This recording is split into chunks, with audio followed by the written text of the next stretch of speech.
one, let's go. Hello and welcome to the Third Space, a podcast presented by Casa Studio and French Doors Art Speakeasy here in San Miguel de Allende.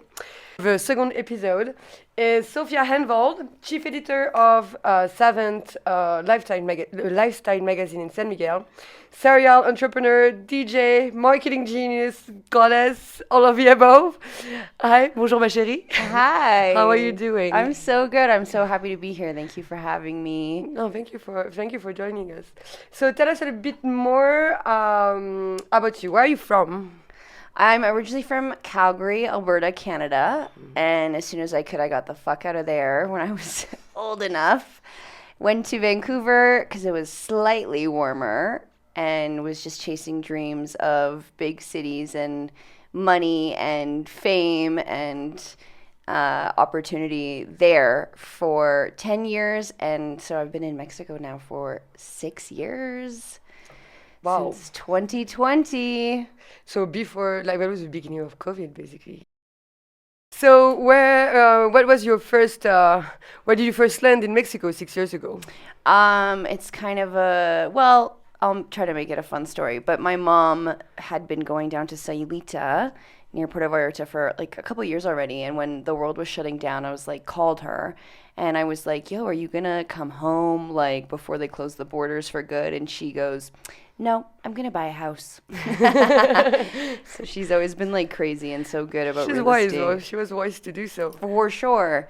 And so basically I was like, okay, well, I'm going to quit my job and be on a plane in 2 weeks. I sold all my things and didn't look back, essentially. So yeah, I was in Sayulita for 2 years, which was amazing. Met a lot of cool international, worldly people and friends there. And yeah, and then moved to San Miguel 3.5 years ago now. Nice. And yeah, and in San Miguel, you started the lifestyle, like luxury magazine, Savant, but that's not your first entrepreneurial journey, like venture, sorry. What did you do before, like in Canada and all of that? Because I know you've done a lot, and I look up to you so much for that. Thank you. I look up to you too. I mean, I'm so excited about your new project and all your projects. And that is definitely something that I think people don't assume when they first meet me, is especially just at the ripe ages, like 32, that I've actually been a serial entrepreneur my whole life because I didn't have the choice to work for somebody else. I got fired from like every job I had. That's the diva side of you, but I love that about you. See, and I just like, I can't just stick to the one objective. I always can see the bigger picture and want to like dive myself into a project if it was my own. But yeah, so realizing that in my early 20s that I actually was destined, if you will, to be an entrepreneur made a lot of sense about my upbringing and not fitting into the traditional school system. Yeah, what sparked your passion for entrepreneurship? Like you've always knew that's what you... Like you wanted to like be your own boss, like start your own things. Like I wonder what you were like as a little girl. Like, oh my God. I mean, but a combination of all the things, but I would say probably like rebellious for sure. And kind of, not to get all sad, but misunderstood. I felt quite misunderstood.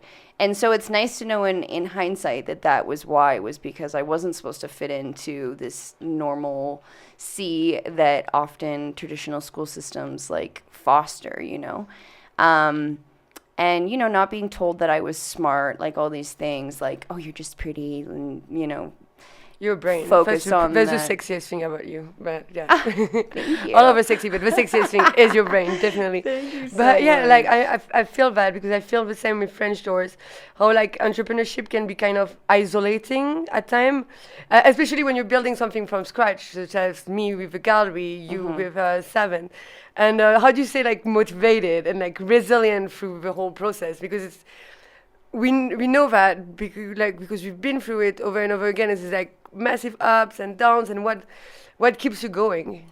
Totally. So throughout my early 20s, I had started like a number of businesses. One of the first ones was basically just seeing like an opportunity. And then I would say one of my biggest skills is like problem solving. And I find it really enjoyable. So that's the thing too. You have to find whatever you're doing enjoyable, because there are going to be fucking late nights. There are going to be challenges. And especially you're putting yourself in really vulnerable positions where people aren't going to always tell you it's the best idea. And if they do, then it's probably not a good idea, honestly.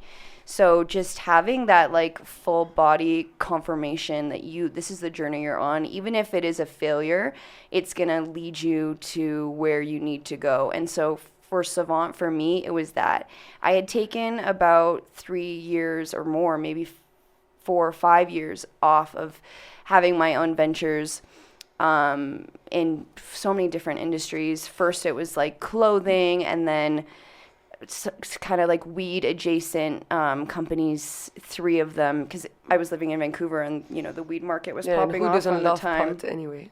What? Who doesn't love pot anyway? Yeah.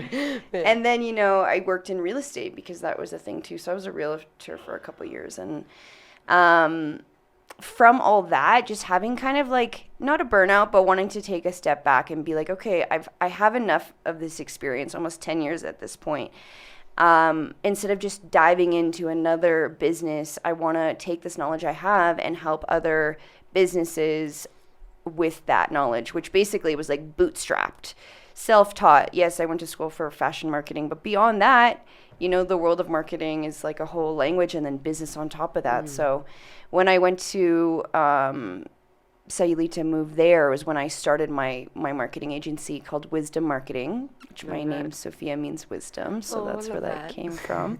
Do you know what my name means? What does it mean? My name means La Victoria. It's victory. Victory. Oh my God. I like to make that joke. But yeah, keep going. So much lore around that name, right? It's quite heavy. I've heard some stories. Yeah. But yeah, so I mean, working with the small businesses in Sayulita to get going was like perfect. And then having the opportunity and just needing the change, obviously, as the world went back to normal, coming to San Miguel. I mean, I came here one time, and lots of people have the same story, and they're like, oh my God, I'm moving here. Like, this is my place. And for me, it was the perfect place to be for my marketing agency, because there's so many badass, cool women doing cool stuff here, and people doing cool stuff. But we more or less like to work with women within our agency. So that was such an opportunity too, because there wasn't really a hands-on company that was doing kind of the full scope, holistic marketing, and just basically coming into somebody's team as if it were our own business. Because like I said, that's the only way my brain works, But let's to my next question, because your marketing agency and Savant both are like, and I really admire you for that. You don't compromise. You bring something elevated to the city, something the city like desperately need, because it's such like a melting pot of everything. And you're very selective. Everything is well curated.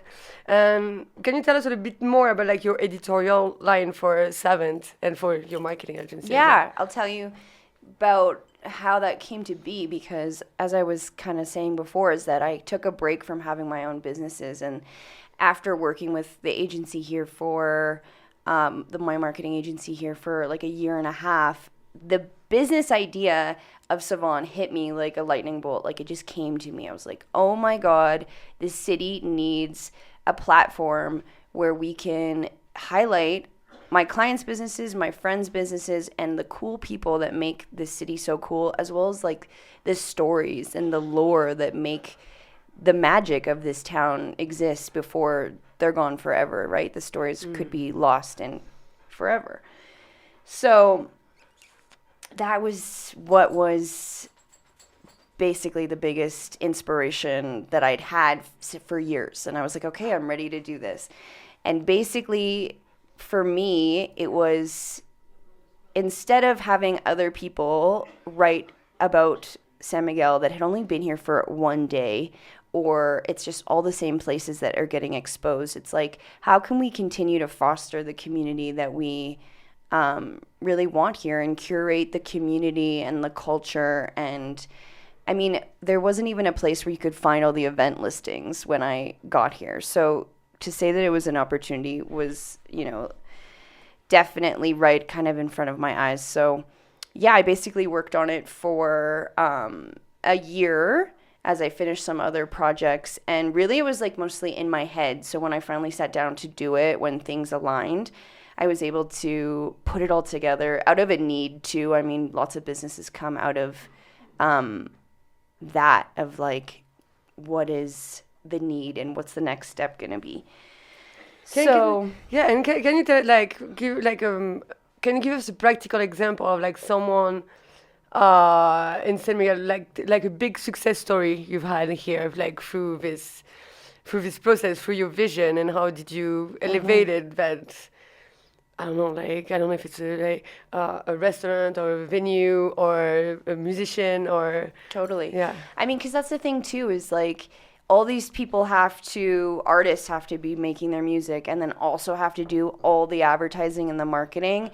And so I wanted to just kind of relieve that for the artists, for the restaurants, for just any other entrepreneurs, like bridge that gap between their cool product and all of the time that they've invested into that to actually getting it out into the world and in front of people. So, even though we've only been launched for 7 months now and kind of relatively small to comparatively to other, competitors, if you will, in other cities or whatever.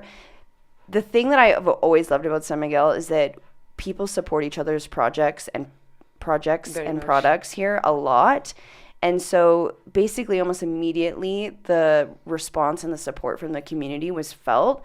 And I was just like finding cool people that I wanted to highlight them in, and then curating a story and writing a story about that and about them in a way that I think we all have problems like self-marketing, but if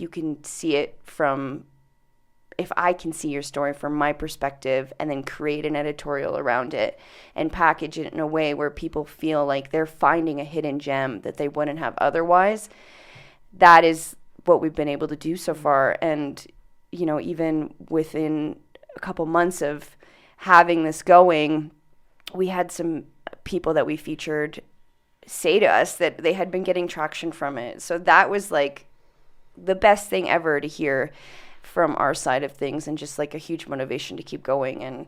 And ultimately, Savant is my love letter to San Miguel. And people are like, well, why don't you expand it to other cities and all these things? And I'm like, yes, that would be amazing to do one day, but I wouldn't right now be able to do it at the same level because it's my love letter to San Miguel. And I hope that comes through in everything that we do with Savant, because I just get so fascinated and enchanted by, like I said, the amazing people that I've found here, the cool stories, the hidden gems. I mean, the fact that there's a half zebra, half donkey, and a wild zebra living out in the hills. I love that story about San Miguel. And that's something I really want to like highlight about you, and I want people to understand about you, is that Savant and everything you've created is not overnight success. Like, to be able to create such a vision, this is like years and years of like building skills and looking and understanding and listening and to yourself and to others. And I think this is why it reflects so well in like this journey, and this like combined with this love letter give us like Savant, which is, I'm speechless. For once I'm speechless. But yeah, and how do you do you have sometimes to have to navigate that perception of people thinking, because you kind of new to the community, 3 years, same as me, well, and you launched 7 months ago, so people how do you navigate the perception of oh, this is overnight? No, I'm here, I'm legit. How do you defend this? Luckily, I haven't had to defend it too much, but I do feel it in just kind of conversations I have with people. But something that I've always liked about myself is that I enjoy being in the position of the underdog, because it's fine. You can underestimate me, and then coming up like from underneath up on top. And it's fine if people need to take a while to, let me show them that I'm not going anywhere and that I can, pull these skills out of different angles. But I mean, something for me is that I always love like a new challenge and learning new skills. And like you said, this has been a combination of every business that I've done, every interest that I had done, and then even taking a hiatus from doing business and having this come to me as basically like a download and a vision. It is one of those moments where you realize, and I think a lot of us can probably relate, like it's confirmatory in the sense that, yes, this is exactly what I need to be doing, because every other experience you've had has led to that moment. So yes, I have had some people talk to me and give me unsolicited advice, which I do appreciate, because it just means that they're excited about it and wanted to do well, Yeah. But like enough with the mansplaining sometimes, like yes, the mansplaining is really not the best part of it. I don't enjoy that. We've but all been through that. Yeah, as a woman entrepreneur, we've all been through that. Definitely. Totally. But yeah, we love men, but yeah, sometimes keep your opinion in your pocket, please. Exactly. And you know what? It's whatever. It's fine, and it's fun to talk about it with people sometimes. But I would just say that I would be very impressed with myself if I were to able to just pull all of this out of the hat as like my first business venture, So, yeah, it's a labor of love. And like you said, it can be really hard and lonely sometimes. But what I really love about this business is that I get to be with the people and in front of the people and helping the people. Yeah. So it's a little bit less lonely than it could be. And for the last minute of this first part, I would like to ask you about like a little bit about your creative journey, like real creative journey you just started to take with your candles. I love them. Like they're beautiful. So our guest Sophia Hanvold is doing is it like wax and soy, like candle in the shape of the Virgin de Guadalupe, and they're beautiful. And I love that. But you have like almost like hard businesswoman thing, and you also have like the softer side of like with your creativity and all that. Tell us more about the candles and like. Yeah, I mean, people kind of when they have asked how I got into what I do, I'm like, well, I do consider myself like an artist, because Savant, my magazine, is kind of like my digital art. And before entrepreneur and everything, I studied art in school. So having something like that is good and fun to do with my hands, even though I'm not actually the one making the candles, but the whole process of like making the molds was really fun. And again, that kind of just was like got the ball rolling for me when I realized that it would be something very cool and very like pop aesthetic. But actually what I really love about it is that learning so much about like Mexican iconography and whatnot is that the Virgin goes way beyond just like a religious symbolism. Yeah. And it was really a big part of the independence here that actually happened for Mexico in San Miguel. They put her image on the flag, and what she represents is basically like protection. And so it's getting back to that divine and nurturing. Yeah. And it's getting back to that divine feminine. And of course, it's an iconic Mexican iconography. So that's the motive behind it. And then on top of that, I mean, as I mentioned, serial entrepreneur, but also I'm like, go big or go home. Like, if you can envision it, you can do it. That's the only way you can make things happen. So think bigger. And I did that by making it a 2-foot tall Virgin candle. It's 15 pounds and it's insane. And we have 4 different sizes that go smaller than that. But I really wanted to be a statement, and then also like a kind of something that people were proud of having in their home, a piece of art. And then on top of that, a portion of the proceeds, 10%, goes towards charities and associations that support women and children in Mexico. So for me, that just is kind of like the perfect trifecta of how I can give back to the community and also work with really cool people and show my love for my new home, Mexico. Talking about working with cool people and badass woman entrepreneur, I've got a little surprise for you on the second part. I know we've been talking about it for a week. You still don't know. We're going to take a little music break and we will be back with your big surprise. Oh my God. This is a joke track recorded by Sophia and Negro here in Casa studio in San Miguel de Allende.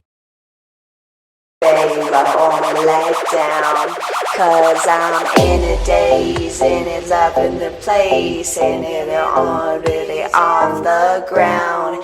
And I got my titties in the city, and they're looking kinda pretty. I got my titties in the city, and they're looking kinda pretty. High all the time to keep you on my mind. Ooh, high all the time to keep you on my mind. Ooh, I got my titties in the city and they're looking kinda pretty. I got my titties in the city and they're looking kinda pretty. I'm running around town and I'm looking kinda.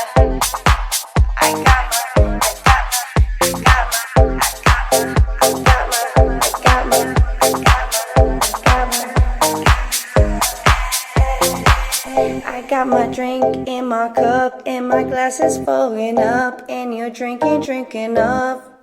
I don't know. I don't have any good stories to tell. What about today? You want to hear about my day? I return Amazon packages. And then And the wax? What? we got the wax and make the candles and we're taking Ubers everywhere and we're hustling there and there. I'm flipping coins like G and I don't know what that means, but I got Lux in my, I got cinnamon through my front door. I don't care anymore. All the money comes to me and I don't care what you think. What next? What happened next? I got my titties in the city and they're looking kinda pretty. I got my titties in the city and they're looking kinda pretty. I got my titties in the city and they're looking kinda pretty.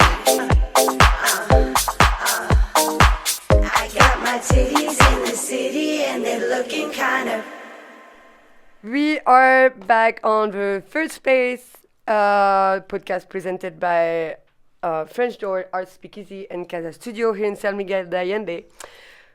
You guys have to know that I've been teasing poor Sophia Hanvold for weeks about the second part of the interview. And initially I told her she would have to do some sort of like self-interview. But you're only as good as the people you work with. So I've been working with a little special someone who's coming right now. Oh my God.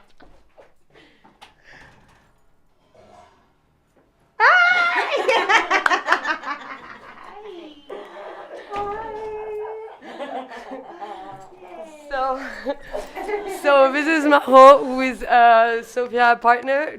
Can come here with me? Yes, of course. And so here's my big surprise. Because like I said, Oh my God. you're only as good as the people you work with, and so Maho here, who's your best friend, your wife, well, can you please introduce her? You will. Yes. I didn't even get a moment in the last segment to like get into how finding my business partner and my best friend has been like everything as far as like what I've also been able to achieve. But this is Maho. I refrained you from like talking about it on purpose. I know she would like cut me off right before I got into it. Oh my gosh. So yes, this is Maho Maria Jose, and we met 3 3 years ago? 3 years I ago. think so. Yeah. So I'd only been here for like 6 months. And I don't know, there was just something about her when I first met. I was like, we're going to be friends, and probably more than that. I don't know. I like it. And It was she... mutual for sure. Yeah. It was, and then it was just like fast, and it just like meeting somebody who actually had so many skills and was down to collaborate with me, and also crazy enough to believe in like the visions that I had and like be like, let's do it. I don't know how we're gonna do it, but we'll figure it out. Of course, baby. Yeah, Always. and I can't imagine my So life without now, her. Majo is gonna challenge you with a couple of questions. I do have a couple So questions you're for not you, baby. self-interviewing, but Okay. you're interviewing with kind of like your mirror. You know what I mean? Okay. Like your best friend, your partner, your like your wifey. My wifey, my She love. knows so much about me. Don't worry, this is I work hope there's at least strictly. one trick question. There is just one in the end. Okay. But I mean, it's kind of hard. But should we begin? Yeah. Then? Go ahead. Mary. Well, we do know San Miguel is this super incredible creative space and full of magic, as we all know. But I would like for everyone to know, how do you see yourself here? I mean, I know, but how does your role play within this community? You know, how have you felt since you've been here? Because I've seen you grow, and it's beautiful. Well, somebody like 6 months ago said to me, and it was someone I didn't even know that well, that I was like a really important part of the community. And I think for me, that was the first time I thought about it like that. And what I was saying before is that Savant has been my love letter to it. But the reason why that has been the case is like how many cool people are here. And I tell people that, I feel like I found my weirdos here. It's a little tribe. Yeah, sure. and that's what makes this place is so cool. It's not even just like this generation. It's multiple generations that came before us that are interesting and have made this place what it is. So, yeah, I mean, when you ask me how I see myself, that's kind of like a hard thing. But I mean, I just know that I feel so at home here, and every time I leave my house, I know I'm going to run into someone that I love and can, continue to connect with and build with and create with. And yeah, my heart is just so full here Yeah. with all the people I met. So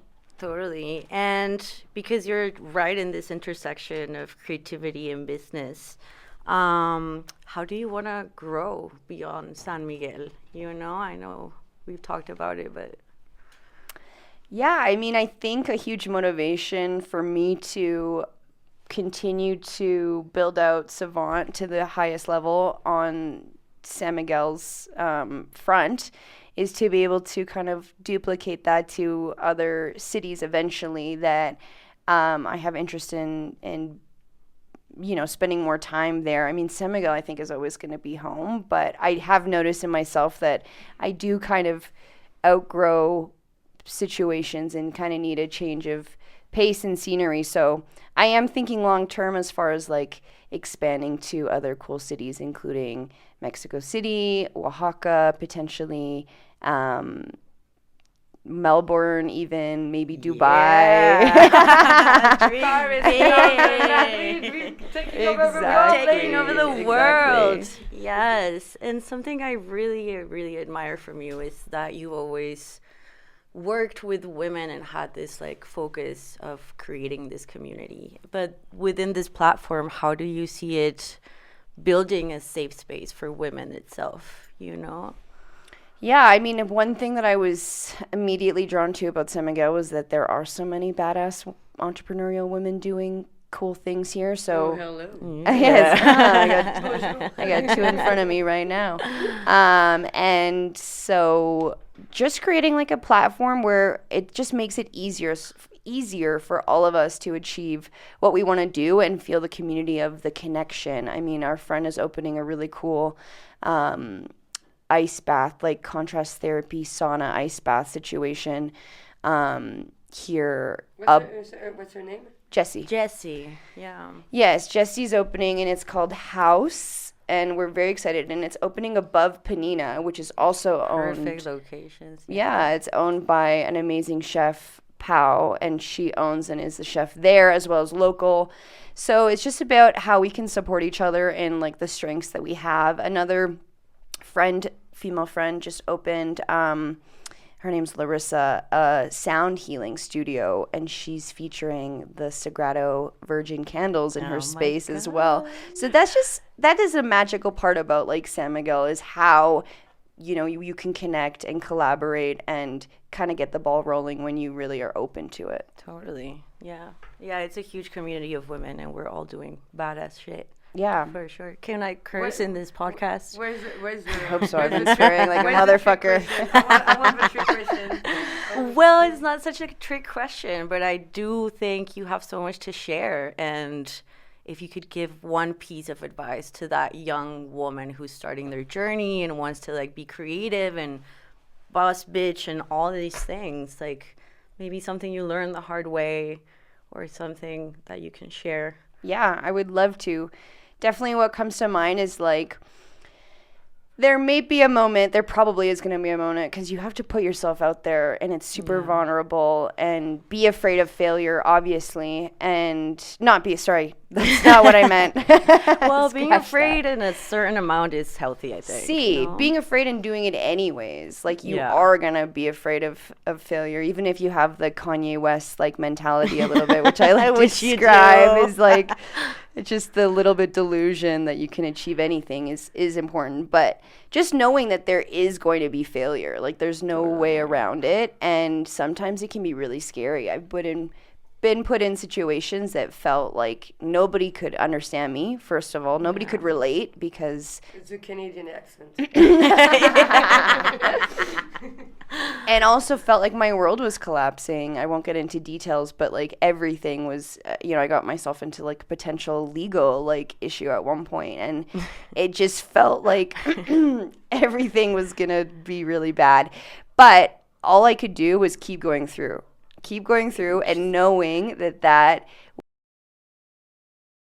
not a lot of people could handle a situation like that, and that's why they don't put themselves out there and they try. And the only way that you can build that resilience is actually doing it and going through it and knowing that, okay, well, if I can handle this, I'm definitely going to be able to like handle more bullshit that comes when my companies become multi-billion-dollar companies. Except not billionaires. We're not going to be billionaires. We're not. Fuck that. No need. Money in the bank account. It's who you are still today that just amplifies who you're going to be always. And so help the world. Change it, yes. And you've stood by your vision so beautifully and strongly. It's amazing. I believed it from day one, for sure. Not sure how it looked, but yeah. Here we are. Last but not least, on the second part of the interview, now that I've got you both. Oh. Majo, what is your favorite thing about Sophia? Oh my God, I think I kind of put all these things within the questions as well, but... The fact that she looks absolutely gorgeous. Right? I hope you guys could see video of this. But just these, these strength to go for your dreams, as cheesy as it sounds, you really showed me to go through it, and the way you stand by my side, and let me discover that I'm actually able to do all this crazy shit as well. I think you guys are best friending enough that everybody thinks you're lesbians. Oh yeah. Sometimes I'm like, my partner, my wife. Congratulations. And one last question on the second part for Sophia. What superpower did Majo give you to pursue your entrepreneur adventure? I would say... Because she's got a few. I've known. I know. I'm like, I have to pick one. Oh my God. I'm not the girl for a while. Oh. I really want to pick a good one. Give me a second. I already want to cry. I'm so happy we were a little surprised. I know. You were not expecting this, right? No. I thought for 1 second, just at the very end, that maybe it was Majo, but I was like, wait. Just because I saw that you were waiting for someone to come through the door, I'm like, who else could it be? But yeah. What is because you have many superpowers. Gorgeousness. Oh my God. See. Thank you. pretty I mean, outgoing. her ability to like walk into any room and just make people feel comfortable and laugh and at ease. I love that. It's like so many of her things are like the perfect counteract to me. So, but I would say the biggest superpower she's given me is just like being my confidant. I can tell her anything and she will never judge me and she'll just help me figure it out. And that strength that I felt like I needed to have by myself was matched by her and supported and lifted up by her. So I didn't have to have so much weight on my shoulders. Okay, I think we're all gonna cry in this video. So beautiful. And yes, totally No, thank you likewise. so much, guys. There's a third part, and we're gonna take a little music break. And now that I've got the two of you, Alright. I'm gonna ask you the same like question. So, what is gonna be your most relevant work of art? And we're gonna keep working on the track with Santo. And we will be back after a music break. Yay! Yay! Girl power! Girl power! Oh my God!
Welcome back to the third space.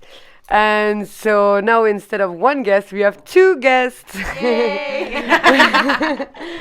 Best friends, serial entrepreneurs, divas, Maro and Sophia, who work for Victoire.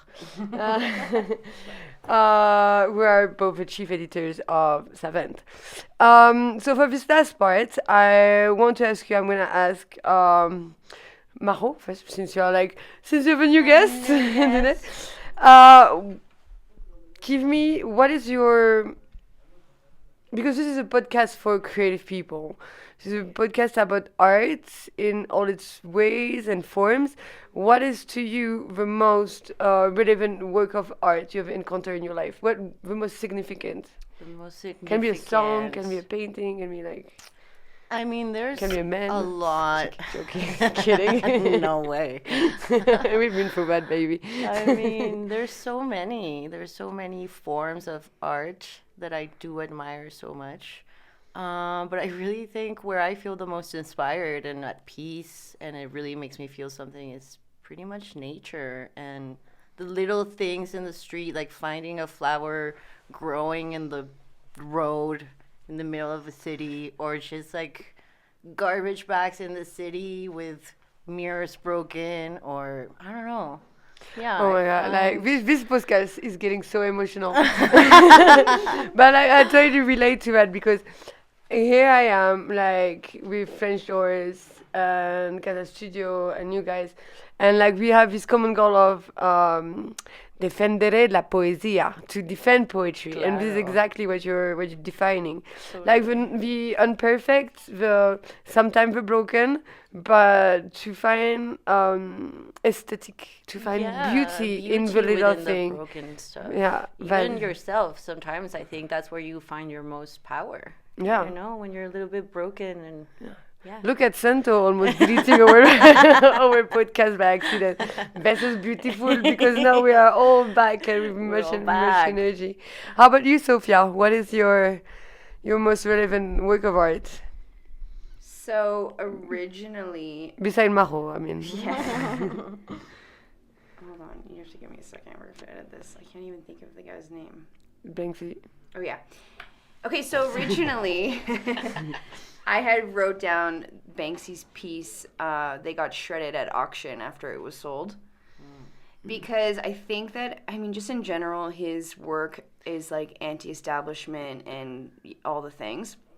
But the fact that it was getting auctioned off, and then as soon as it got, the hammer hit down on the auctioneer's final sale price, it got freaking shredded right in front of everybody's eyes, is such a testament to really fuck your system, fuck your society. And who was it in the audience? Nobody knows. And then of course it became even more valued after that. So that was my original answer, because it's something that sticks out in my mind as a rebellious person. And Mover and shaker. Mover and shaker, sure. But what's interesting is that since I had, started preparing for this podcast till now, we actually just were in Art Week, Mexico City, 2026. I've seen a lot of you, and I feel like you've seen too much of me. No, we had a beautiful week, by the way. Me and Sophia just got back from 1 week in Mexico City, the Mexican Art Week, and we went to all the fairs, all the events. We've been drowned in beauty and I think that week also teach us about the same thing Majo was saying, how about not all art is about aesthetic, but it's about the relevance of it. It's about the statement that it's making. That's what makes it beautiful. Totally. And to that point, to continue on that, after seeing so many beautiful things at Zona Mako and Acme and Material, like you said as well, you pointed out, I'm just saturated. I can't take anything else in anymore. And so it was after all that I stumbled upon a tiny little exhibit at a queer bar. I can't remember the name of it right now, but it was in a room, and it was a Palestine-related piece. And so it had a stack of papers of all the names of all these people that have died in Gaza. And then adjacent to that had these tiny little tiles that had all their names etched into it, laser cut into it in Arabic. And the tiles covered the wall, and you stepped back, and then they were, on the floor. And that, after getting so, dopamine overstimulated from all these other huge major shows, this one cut through and deep, and I think that's the most impactful piece of art I've seen in a long time, because I think that right now in a world that we're living in, you can create art to put on your mansion walls and just because it matches the color tones and aesthetic, but there's this whole other level of creating art as creating a voice and speaking up for what needs to be said right now, and it can feel overwhelming about what you can do about it, but just something simple like that and making a statement of what's actually going on in your medium, and in this artist's case her medium, was incredibly impactful and just gave another layer and depth to what art is and can be, especially in the world that we're living in right now. Our art is political, and female friendship is political. Totally. And so political in so many ways that people sometimes don't grasp, but it's very powerful. Go for it, Mela. We've been taught as women to just not stick by each other and kind of hate each other, and just the fact that we can share love, business, life as a partner, it's an act of resistance. Exacto. It is an act of resistance, big time. And to finish this podcast, we have our darling Santo, who scared the hell out of us. We love you, though.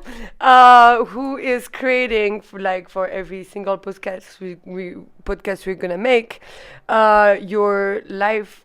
Your dream track, the dream track of your life. Can you tell me what noise, what sounds, what did you put in there? And you know what? I'm gonna ask him to add the sound of you guys laughing together, because this is one of the most beautiful sounds ever. Oh my god, I would love that. Everybody's gonna do this. Okay, so the first one on the list of 5 that you asked me to do was easy. It was the first 15 seconds of 10cc's I'm Not in Love. That's just euphoric for me. I freaking love that. And so the second one is Dogs Eating Chips. I mean, that is just any dog or just Hennessy? No, any dog, I've realized. Oh, yeah. Okay. So if you find me feeding chips to a dog on the street, mind your business. And the other one we have on there is ice cracking, where it sounds like laser beams. I've heard it. It's pretty cool. Yes, it's definitely a vibe. And then the last one is champagne bottles popping. Obviously. Hot tub. All right, I love you guys. Thank you, Sophia, for being my second guest on the podcast. Thank you, Majo, for the weeks of hiding from your best friend. I so appreciate it. I think you guys are such an excellent example of female friendship, entrepreneurship, success, good values. That means the world to me to have you on the podcast today, and I'm looking forward to our next adventure together. Of course, life itself. Yeah. Thank you so much for having me, Victoire. I always love your new projects, and you have that ability to just be crazy enough to go for what you want, and Always. so happy to have you in our lives and here in San Miguel. Defending poetry forever. Love you guys. This was The Third Space with Sophia Hanvold and Maro, produced by French Doors Art Speakeasy and Casa Studio in San Miguel de Allende. Production is done by Santo, who scared us tonight, but we love him. And I see you in a couple of weeks for the next episode. Thank you, guys. See you later. Thank you. I wanted to give a shout out to you too at the end, but she didn't let me. See? You didn't have to, because I could. Everyone left. Everyone is gone. Fuck those bitches. Just talking about how they hate men. They're like, I'm out of here. No, yeah. But I think it was a good episode. Yay! That's a good episode, right? Are you I happy love with it. I'm super happy. You're so good. You are Thank great. You are great. Thank you. I love it. I like the idea of my face. I like the idea of a non-formatted interview. You know, like for Thomas, I did like all his first time. Did you listen to Thomas' Yeah, I podcast? did. Yeah. I did. Oh, did you like it? Yeah, I liked First it a lot. OG. I didn't We don't know. drop any name, I know. motherfucker. I was also like, don't ask me any sex questions. Because I'll just go down the rabbit hole. Like this one time. Everyone's going to be like, Don't say it because it's still recording. There's going to be a little blooper eventually. And puedes apuntar al Dream Track.